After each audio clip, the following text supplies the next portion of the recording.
आदर्श छात्रर आत्मजीवनी। हाँ फ्रेंड्स, आज बहुत सुंदर ओडिया रचना नहीं जार नाम है आदर्श छात्र जीवन।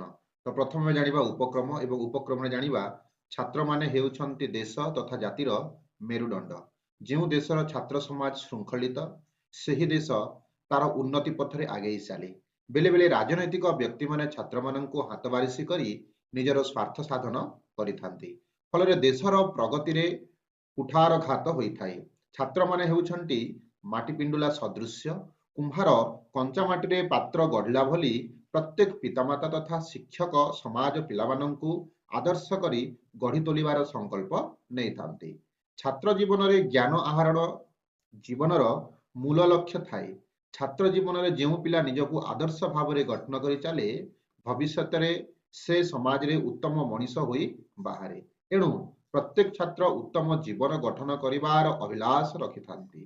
ए परिप्रेक्षी रे दैनिक आदर्श छात्रर जीवन गाथार विश्लेषण एठारे प्रणिधान्य योग्य। यह थिला उपक्रम एवं उपक्रम पर आम जानिबा परिचय।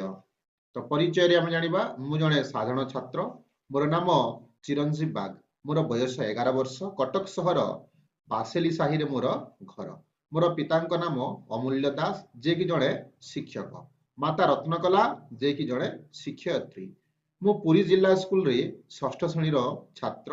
मोर गोटिए भाई और गोटिए भौणी अछंती। से माने समस्ते अध्ययनरत। यह थिला परिचय एवं परिचय पर परवर्ती सोपान रे आमे जानिबा दैनंदिन कार्य माने नीतिदिन कार्य। एथिरे आमे जानिबा मु प्रतः सूर्योदय पूर्वरु शଯ୍या छाड़े।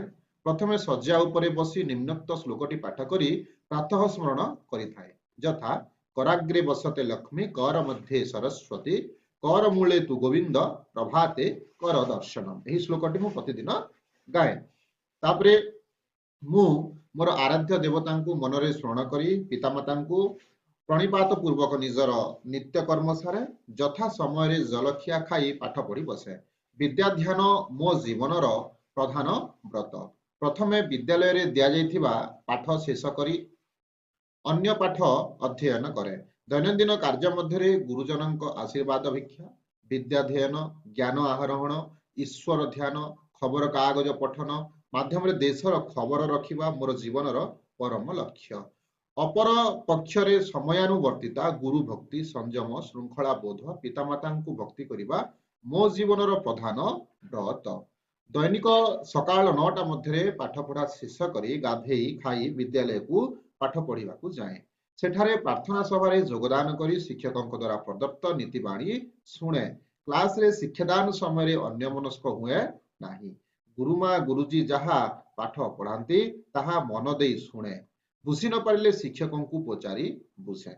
विद्यालय छुट्टी हेले अपराह्न 4:30 रे घर को फेरी भोजन करे। संध्या 6:15 रु 9 घंटा पर्यंत पाठ पढ़ा ट्यूशन जाए। सेठारु फेरी ट्यूशन और स्कूल रो पाठ पढ़ा करी चित्त विनोदन पई स्वल्प समय टीवी देखे। रात्र 10 घंटा समय रात्रि भोजन करी ठाकुरंक नाम स्मरण करी सोई जाए और छुट्टी दिन मानकरे घर कार्य पितामाता को साहाय्य करे। समयानुवर्तिता और नियमानुवर्तिता मो जीवनर मूल मंत्र। अपर पक्षे ठाकुर भक्ति गुरु सेवा और उत्तम व्यवहार प्रदर्शन करिबारे ब्रती होई थाए।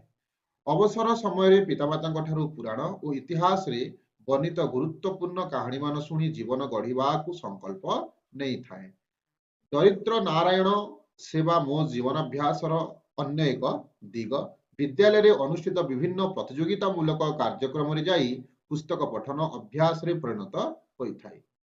दैनिक टीवी देखिबार अभ्यास नथिले हैं सेथिरु ताजा खबर और बेले बेले शिक्षण विषय आलोचना शुणा भल पाए।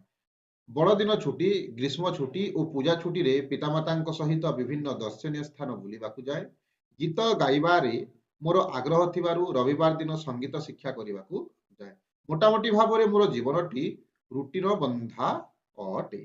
तापरे परवर्ती सोपान देखिबा शेष कथा एवं शेष कथारे आमे जानिबा मोर पिता जड़े उत्तम शिक्षक हेतु पितांक आदर्श रे सर्वदा अनुप्राणित होइथाए।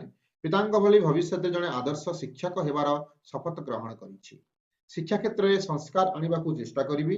छात्र माने देश भविष्य हेतु से उन्नति कामना मोर ध्येय हेबो। पिलामानंक माध्यम रे ବା ପିଲାମାନଙ୍କ ମଧ୍ୟମରେ ଜ୍ଞାନ ପିପାସାର ବୃଦ୍ଧି, ଉଚ୍ଚ ଆକାଂକ୍ଷାର ଫଳବତୀ, ବୁଦ୍ଧିର ବିକାଶ, ସ୍ୱାସ୍ଥ୍ୟ ଶିକ୍ଷା ନିମନ୍ତେ ପଦକ୍ଷେପ, ସେବା ମନୋଭାବ ପୋଷଣ, ଈଶ୍ୱର ଭକ୍ତି ଜାଗ୍ରତ କରିବା ମୋର କାମ୍ୟ। ଗୁରୁଜନ ମାନଙ୍କ ଉପଦେଶକୁ ପଥେୟ କରି ମୋର ଜୀବନ ଅତିବାହିତ କରିବାକୁ ଶପଥ ନେବି। ତ ଫ୍ରେଣ୍ଡସ୍ ଏହା ଥିଲା ଆଦର୍ଶ ଛାତ୍ରର ଆତ୍ମଜୀବନୀ। ଭିଡ଼ିଓ ଯଦି ଭଲ ଲାଗିଲା ତାହେଲେ ନିଶ୍ଚିତ ଭାବରେ ଆମ ଚ୍ୟାନେଲଟିକୁ ସବସ୍କ୍ରାଇବ କରନ୍ତୁ, ଲାଇକ୍ ଟେ କରନ୍ତୁ ଏବଂ ସେୟାର ଟେ କରନ୍ତୁ। ସେ ପର୍ଯ୍ୟନ୍ତ ରହୁଛି। Thank you. ଜୟ ଜଗନ୍ନାଥ।